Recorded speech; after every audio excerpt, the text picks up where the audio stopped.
the fuck is wrong with Indian tourism agencies? What is all this incredible India, God's own country business? They've got it all wrong. All wrong. Okay, let me tell you. When you go to Thailand, they sell you ladyboys because their biggest export is sex. When you go to Switzerland, they sell you illegal bank accounts. Jamaica, weed. The US, assholes. Britain, Pippa Middleton's ass. China, badly made shit. All these guys sell what their country is best known for. We should do the same.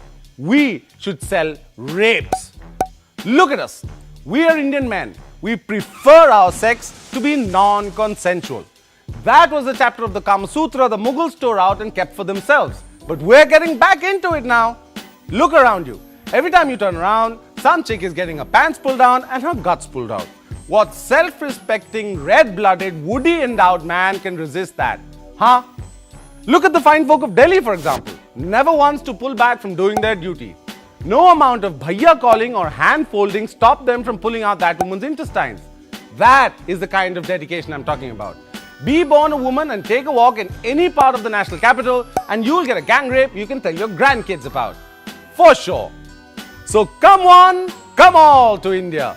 Follow the lead of that Swiss woman who got gang raped in Madhya Pradesh. Take a bike ride around the country and get a beautiful gang rape at no extra cost.